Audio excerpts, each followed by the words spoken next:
On this vote, the yeas are 50, the nays are 40. 3/5 of the senators duly chosen are sworn, not having voted in the affirmative.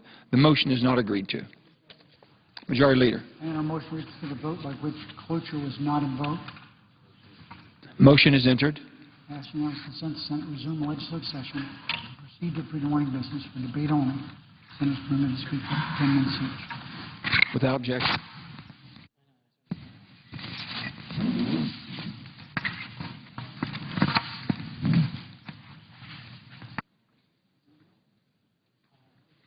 Mr. President, I ask unanimous consent that the Foreign Relations Committee be discharged, and we now proceed to S-Res 153. Clerk will report. S-Res 153, recognizing the 25th anniversary of the Chernobyl nuclear disaster. Without objection, the committee is discharged and the Senate proceed. I ask unanimous consent that the amendment at the desk be agreed to, the resolution as amended be agreed to, the preamble be agreed to, and the motion reconsidered be laid on the table. Without objection. Mr. President, I ask unanimous consent that when the Senate completes its business today, adjourn until 10 a.m. tomorrow morning, Tuesday, May 10th. Following the prayer and the pledge, journal proceedings be approved to date. The morning hour be deemed expired. The time for the two leaders be reserved for use later in the day. Following any leader remarks, the Senate proceed to a pre-morning business for debate only until 5 p.m. The senators permitted to speak for up to 10 minutes each, with the first hour equally divided and controlled between the leaders or the designees, with the majority controlling the first 30 minutes and the Republicans controlling the next 30 minutes. Finally, I ask unanimous consent the Senate recess from 12:30 until 2:15 p.m. tomorrow for the weekly caucus meetings. Without objection. Mr. President, I believe there is no further business to come before the Senate. Therefore, I ask that it adjourn under the previous order following the remarks of Senator Isaacson of Georgia. Without objection. Mr. President. Senator from Georgia. Mr. President, I rise on a point of personal privilege to commend a gentleman from Georgia, Mr. Keith Hatcher. 25 years ago, when I worked with my father, among other things, was the past president of the Georgia Association of Realtors. I remember one afternoon he came in my office and he said, "Son, we just hired somebody today that's going to be special. His name is Keith Hatcher. I want you to be sure and look him up the first time you get a chance." Well, about a week later, I met Keith. I was then a member of the Georgia legislature. Showed him around a little bit. He became the assistant to John Cox, who'd been the venerable representative of the Realtors for years in that state. And I saw that spark in Keith Hatcher's eye, and I knew he was going to be a great one. And a great one he has been. In his 25 years representing the Georgia Association and landowners and homeowners around our state, he's fought hard for limitations and curbs on the power of eminent domain, fought hard for lower ad valorem taxes and transfer taxes, fought hard for reform of landlord-tenant laws. He's worked day in and day out for the landowners of our state and for the realtors of our state. And he's done it in the most professional, comprehensive way anybody could possibly do it. He's got another great story to tell. Keith faced a significant health hazard just a few years ago. He was about to lose a kidney, and he could have lost his life, but he went through a transplant program in Birmingham, Alabama. The transplant was successful. He rehabilitated himself today, and today he works as hard as he did before the injury, but importantly as well, he works as a member of the board of the National Kidney Foundation, helping to raise money and support the transplant program so that others afflicted as he was will have the same care that he does. So this week, as the realtors come to town from Georgia, and I think every other state in the Union, to talk to the members of the Senate about laws that affect their industry and their profession, the one from Georgia will be led by Keith Hatcher, as he has for the last 24 years.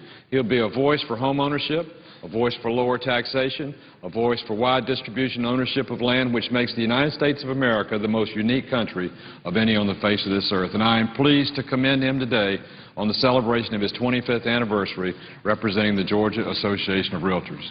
And I yield back my time.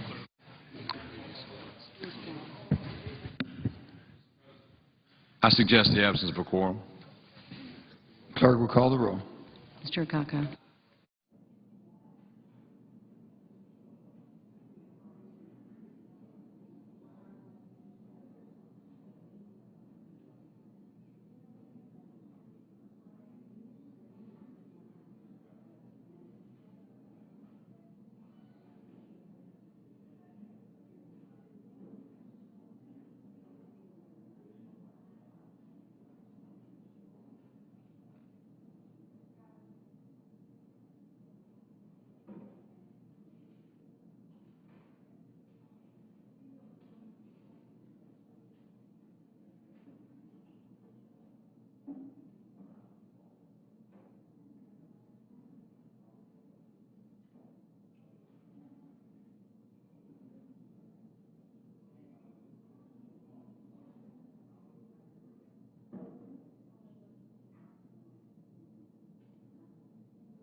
Mr. Alexander.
Senator from Ohio.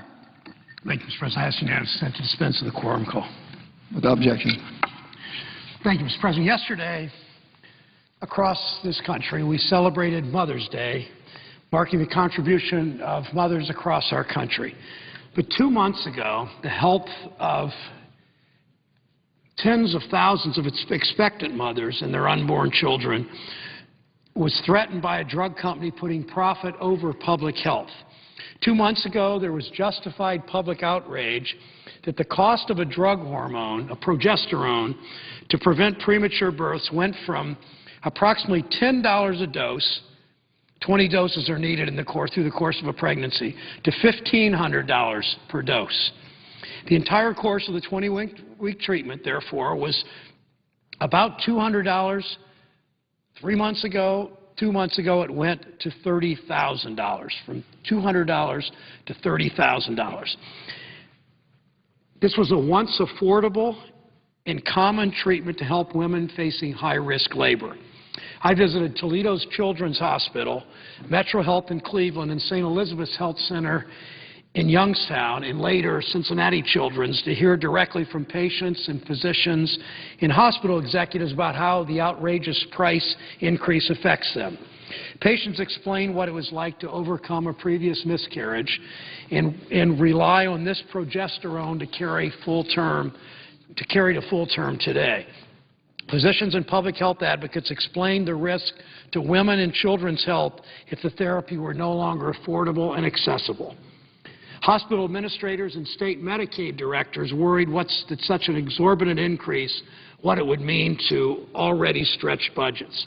Meanwhile, several colleagues and I began to ask questions about how and why the increase happened in the first place.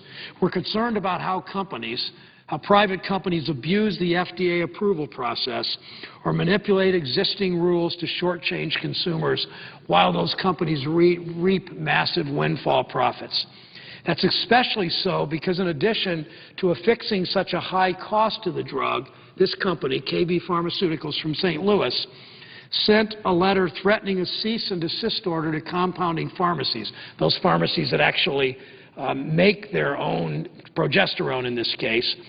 That would a cease and desist order to prevent these pharmacies from producing it, further solidify KB Pharmaceuticals' monopolization of the market. Market monopolization, outrageous prices. All the while, pregnant women are left without the critical medicine that their doctors prescribe for them, and either taxpayers foot the bill, insurance companies foot the bill, driving the price up, or women simply do without. Increasing the number of miscarriages, increasing the number of low birth weight babies, increasing the cost to taxpayers, and increasing the heartache in mother after mother and father after father. Fortunately, in an unusual response, unusual in the sense that this case was so dramatically outrageous and unbelievably greedy on the part of KB pharmaceutical executives, the FDA did something it normally doesn't do. It asserted its authority. It made clear it would not enforce KB Pharmaceuticals' cease and desist order. What was KB's response after the public outrage that the FDA's refused to enforce the cease and desist order, therefore allowing local compounding pharmacies to keep producing this progesterone? It reduced the price from $1,500 per dose. Remember, it was $10 as recently as 3 months ago per dose, times 20. They take a shot every week for 20 weeks during the pregnancy. It was $10 a dose. They raised it to $1,500. But you know what they did after the FDA and a small number of Democratic senators pushed them to embarrass them in public? They brought the price down to $690 a dose. So it went from $10 when compounding pharmacies were doing it to $1,500 when they thought they could get away with it, down to $690 as if they're doing America's women a favor. So that means instead of it being $30,000 for the whole cost of the pharmaceutical, the 20 doses, it would be about $15,000. What a bargain. On top of that, KB Pharmaceuticals did what companies whose hands are caught in the cookie jar always do. They hired high-powered Washington, D.C. lobbyists to fight for its rights, its exclusivity for this drug, thereby trying to prevent the critical work of compounding pharmacies. Yeah, I agree with the drug companies generally that they need to recoup their investment. I want America's drug companies to do the boldest, most innovative, most progressive research in the world, and I want them to make a profit doing it so they can afford to do it and keep doing it. They should reflect the amount of R&D required to bring treatments to market, the cost of their manufacture, the cost of their distribution. But in the case of this progesterone, in the case of this compounded pharmacy, this pharmacy compound, taxpayers, in this case, through the National Institutes of Health, funded initial research, continue to fund critical research on premature births. KB Pharmaceutical, they didn't do the research. They bought the exclusive rights to a monopoly by reimbursing another company, contracting with them, I believe, that actually conducted the clinical trial costs needed for FDA approval. Something is very wrong when a company with limited R&D investments can grossly overprice a drug that, in its absence, virtually guarantees an increase in premature birth. So think of the greed involved here. $10, they paid some number of millions of dollars to do a clinical trial, which was a good thing. They then brought the price from $10 to $1,500 times 20 again, with the number of doses that people need in their treatment. They would have an initial investment of less than $200 million. They, the first year, would have reaped over $3 billion in revenue. That's the kind of numbers they were operating on, as if that's fair. When a company uses taxpayer-funded research to produce a drug so important that it reduces infant mortality and birth defects, that company should also take on the responsibility for pricing it in a reasonable manner. But prices should never be inflated, particularly on a public health drug where this company did not do the basic foundational research. All it did was pay for clinical trials that didn't prove much more than we already knew. Companies should never be allowed to inflate prices of a public health drug to reap these kind of massive profits, nor should the FDA approval process ever be manipulated to achieve that same end, which it was, while balancing corporate earnings and societal benefits. And I understand the balance, and I want the drug companies to continue to invest and move ahead. While they can be challenging, balancing corporate earnings and societal benefits, we can't lose sight of our responsibility to make innovative medicines available and accessible to as many people as possible. I'd like to close, Mr. President, with a story about why all of this matters. Not too long ago, last month, I guess it was early April, I was at Port Columbus International Airport about to fly to Washington when Karen Toreno, whom I'd never met before, walked up to me to share her story. She since emailed after our discussion where she talked about this drug, and she sent me this letter. I met you at the Columbus airport with my husband, Thad, and our 17-month-old son, Riker. I wanted to say thank you for the work you're doing to make the progesterone shots affordable again. Our first son, Tyler, was born August 18, 2008, and passed away the next day, August 19, 2008. I prematurely went into labor at 24 weeks. I had an emergency C-section. Tyler was born at 9:59, weighing 1 pound 10 ounces. Thad went to be with me since I was recovering from surgery. He called me early the next morning and told me the worst news a new mother could hear. There was nothing more that could be done and that Tyler would pass away. My mother-in-law took me to see and hold Tyler for the first and last time in his precious life. It was devastating.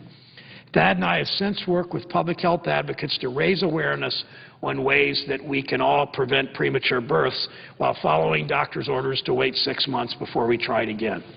After I became pregnant with Riker, I was monitored closely. I started the progesterone shots at 16 weeks, which continued through 36 weeks. She had these shots for 20 consecutive treatments, for one a week for 20 weeks. I'm convinced these shots allowed me to carry the pregnancy to term. Now, interrupting the letter for a moment, understand when a doctor sees someone, like Karen who has had a pregnancy like she had, where a baby was born that prematurely, that doctor understands that a progesterone like this progesterone that we're talking about can make a huge difference in carrying her baby to full term. Riker was born at 38 weeks on October 30th, 2009, my Halloween baby, she writes. My husband's a Columbus firefighter. I'm an attorney practicing in workers' compensation. We look forward to more children in the near future, but the cost of this shot concerns us greatly. We've experienced the horrible pain of losing a child. No mother or father should have to go through this pain.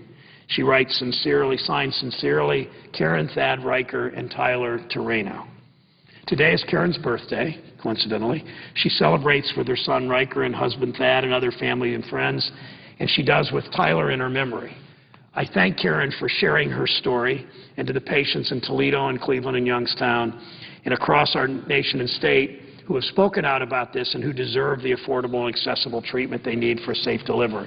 I'm optimistic we can continue to find ways to ensure that the majority of women in this country will still have access to affordable versions of this critical life-saving injection. It shouldn't take public outrage. It shouldn't take congressional action. It shouldn't take the FDA altering a policy it normally doesn't alter for a company to do the right thing. So, President, as you know, in the state of Oregon, with the unemployment in your state, the unemployment in my state, the problems we have as a nation on so many levels, that this is particularly outrageous because this is a public health, this progesterone is a public health pharmacy compound that has worked and meant many, many more women will have safe births with a growing, healthy child, contrasted to if they don't have the opportunity to get this progesterone at a reasonable rate, at a reasonable price. We know what happens then. But rest assured, Mr. President, we'll keep up the outrage and we'll continue to move through Congress if that's what it takes to get this progesterone at an affordable price to America's women. It's an outrage what KB Pharmaceuticals did.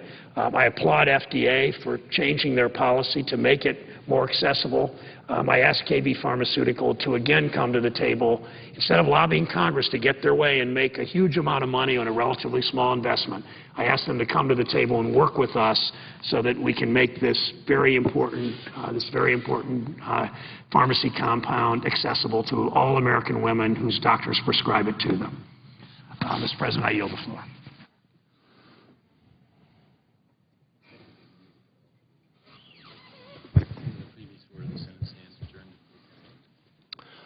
Under the previous order, the Senate stands adjourned until 10 a.m. tomorrow.